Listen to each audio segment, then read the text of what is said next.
BookTube, Lauren here. This is going to be my end of the year reviews. What are some of my favorite books that I've read this year in 2023? Let's jump right in and get started. I feel like I've read a lot of different genres this year.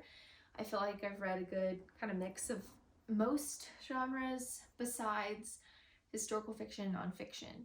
Those are kind of the genres that I don't always read, and I mostly read thriller and mystery was my highest reads this year. I think I've read about like 21 thriller mystery books, so that's the biggest percentage of the books I read.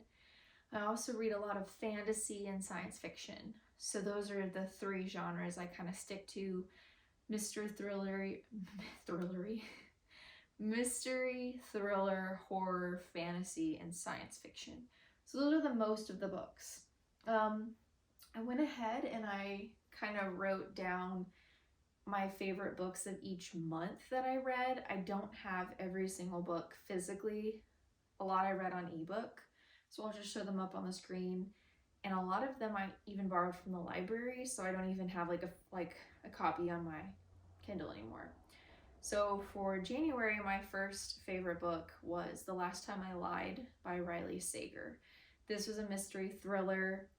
Completely took me off guard. There's a lot of plot twists, and it was really the first book I think that really got me interested in reading Riley Sager, so I highly recommend that one. In February, I started to read Lore Olympics, which is actually an adult graphic novel, or maybe young adult. I think it's more adult just because of the content of some of the sensitive topics. It has to do with love and romance, but then there's also some other things that go down in the story that are a little explicit. I'll put it up on the screen, but I don't want to say it out loud. And then in March, I read the Prison Healer series. I read the first book in the series. It's a young adult trilogy, and it was okay. Give it 3 stars. I really liked the first book, and the other ones kind of were a letdown. In April, I finally finished Jay Kristoff's Nevernight Chronicles, and let me just tell you, I loved the Nevernight Chronicles. They were so good. I read the first 2 books last year in 2022, and then I finished the series this year by finishing up with God's Grave.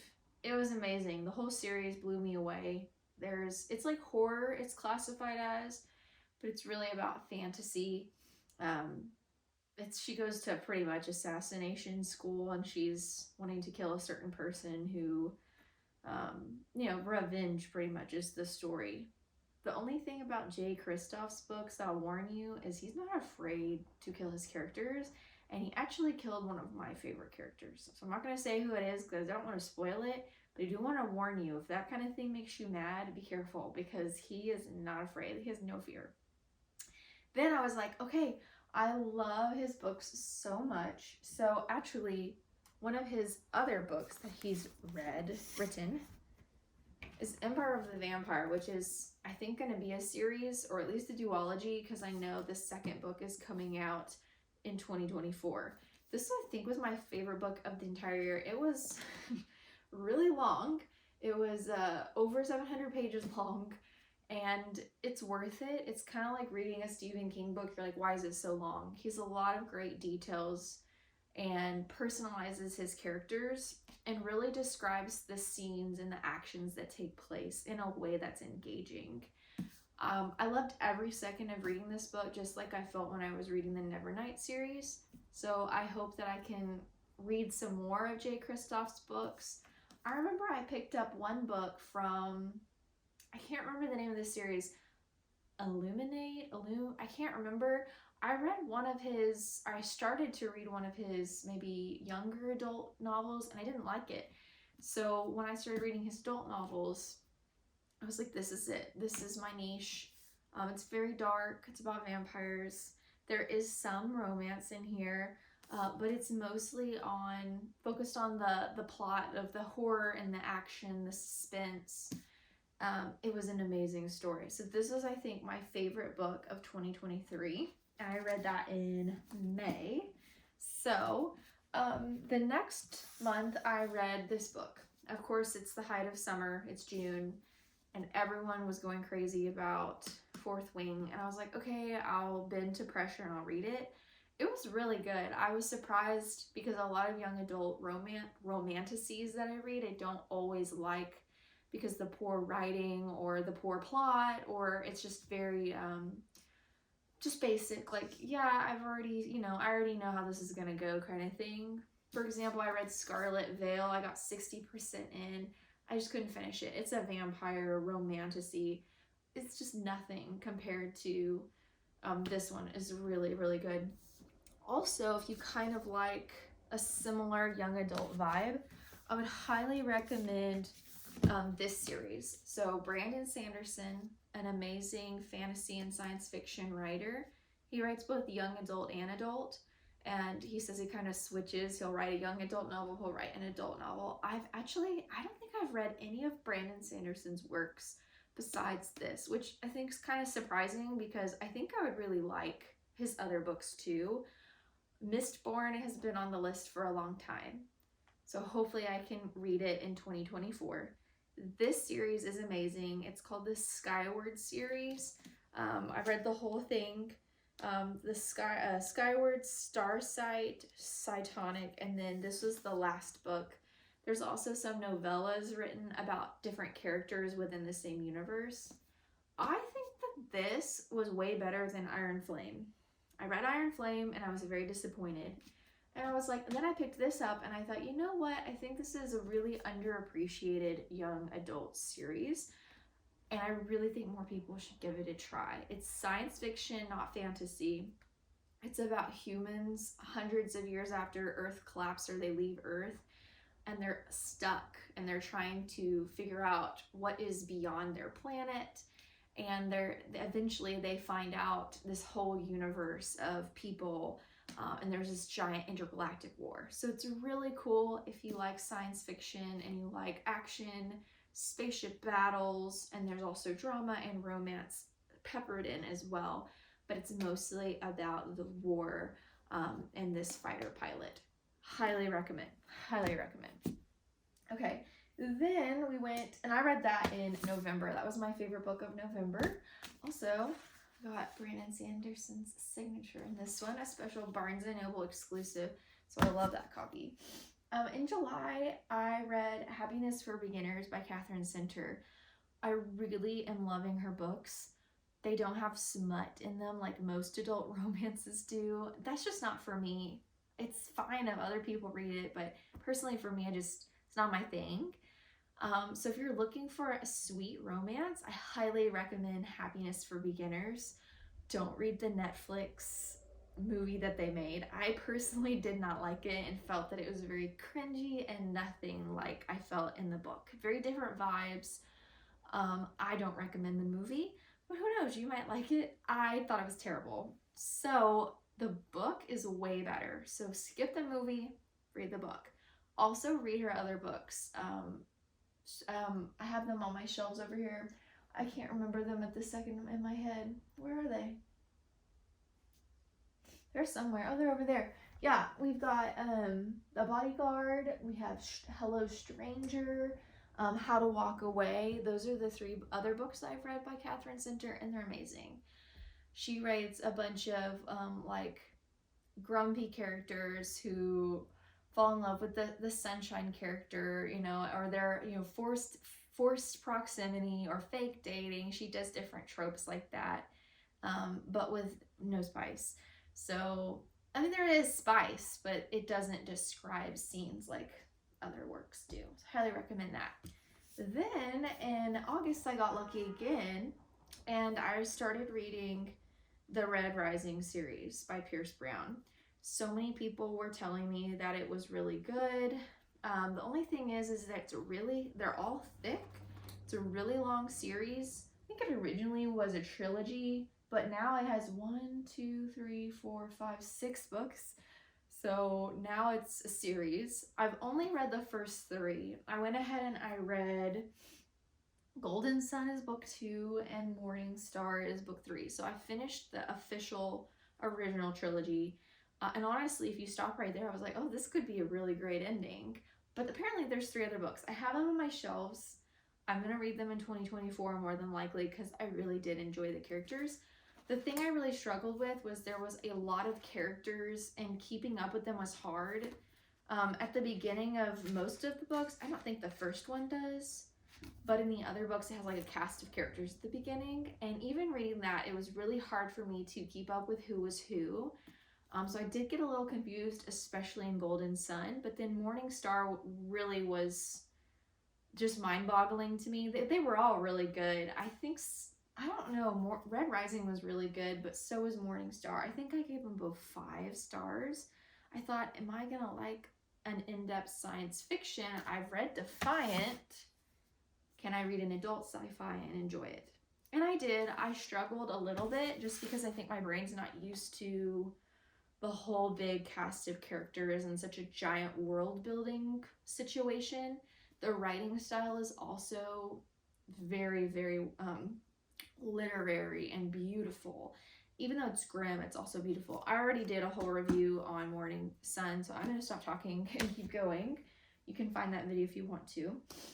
Then I read this. This was a lot of hype, and it ended up being my favorite book of September. I've also read the second book in this series, which is The Housemaid's Secret on my shelf too. Highly recommend. The 3rd book's coming out next year, so I will be finishing that series.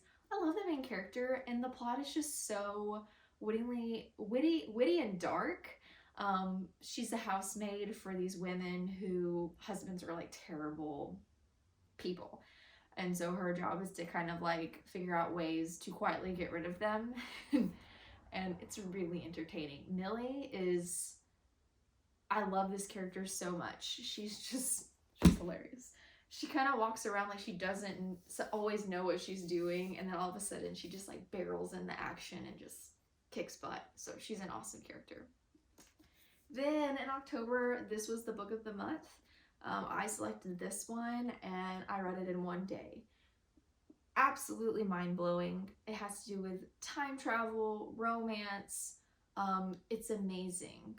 Once I got to past chapter 1, chapter 1 was boring, and then chapter 2, like, I couldn't put it down after that. It was like every end of the chapter was a plot twist. It was crazy. So highly recommend reading that book. And then in November, I read the last book in the Skyward series, Defiant. I already showed you that. And then in December, my favorite book so far, I'm currently reading Ruthless Vows, which is the 2nd book in the Enchanted Letters duology. So that might become my favorite. I don't know. I'm in the middle of reading that right now. Hopefully I can finish it before 2024. But I read an arc from Frida McFadden. I love to read all of her arcs whenever they come out. She just churns those books out. I read The Coworker when it was an arc, and now I've read The Teacher. The Teacher is, I think, my favorite Frida McFadden book, just because it's just so much suspense, and you just really get lost in the story and just how crazy and psychotic the characters are. That's my favorite part of Frida McFadden books, is the characters are just psychos, and you don't really realize it till you're like halfway in and you're like, whoa. These characters need to calm down. I can tell that Frida really loves to write characters who are they're just crazy. So I highly recommend, if you like murder mystery, just a good mystery with a little bit of like drama. I feel like they always encompass some kind of like drama that happened, and because of the drama, there was murder violence. So highly recommend. So those were my favorite books of every month, but there's some other books that I read this year that were amazing. For example, The Martian by Andy Weir. If you've never read one of his science fiction books, I've read this book, and I also read The Hail Mary. Was an amazing read too. They're both about being lost in space, and there's a lot of like emotional connections with the characters. You feel connected to them, and then the situations that they're in are very emotional and heart-gripping, and so I really loved that one. Another series that I'm reading right now is, what is this series called? Trying to think. Yeah, it's part of the Grishaverse. The first book was Six of Crows. Thank you. Six of Crows I read a while ago, and then I just hadn't had the time or just didn't think about continuing to read it. I also feel like it was so good I didn't want to read the second one because I didn't want it to, like, you know, you don't want to speed it up almost sometimes because you're like, oh, it's so good. So I've also read the Shadow and Bone trilogy, and it was amazing.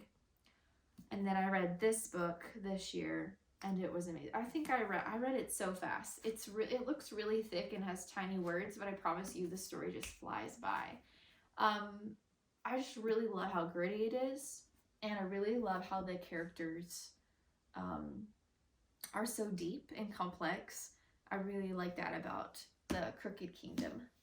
Then I also read The Starling House. It was a book of the month, and it was very dark and gritty too, and it was nothing like what I was expecting, but it was a good thing. Like, I thought it was just like, oh, another, you know, mystery or horror about a haunted house. Like, I had read a lot of those in October because I wanted to read, you know, spooky reads or whatever, and I thought, okay, here's another one because it's about a house.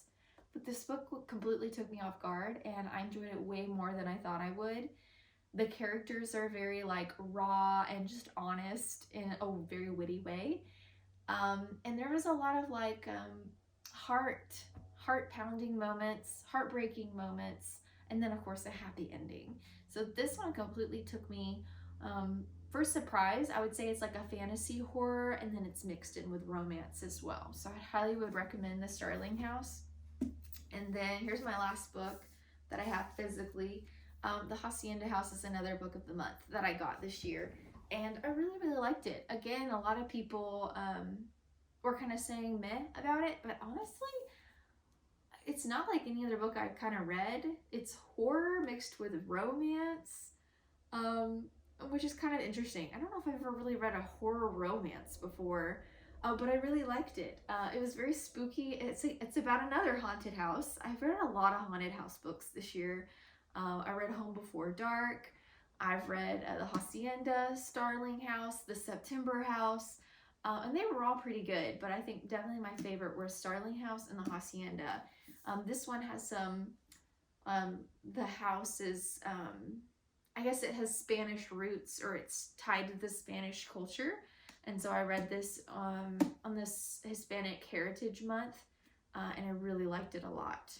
I thought it was very unique, very scary and creepy, and then there was kind of an ending where I was like, okay, I need more. Like, I would totally keep reading about these characters because I really loved them a lot. I can't remember their names, but I really loved their relationship in the story, and again, a heart tugger, if you will. So yeah, those are some of the books, some of my favorites that I've read. But honestly, I've read almost 75. My goal was to read about 75 novels. My overall whole goal for Goodreads was to read 300 books, and I passed that goal a really long time ago. So I think for the next year, a safe goal would be 400, because I'm almost to 400 right now. So if I, you know, continue it up all year long, I think I could definitely do that again when it comes to not just novels, but children's, like, picture books, chapter books, graphic novels, whether it be for children or for adults, and then of course reading novels. The one area that I really suffered in this year was nonfiction. I just had no desire to read nonfiction books. And I told myself I need to read at least one every month, you know, to kind of, you can learn a lot. You can learn, you know, self-help books or religious books.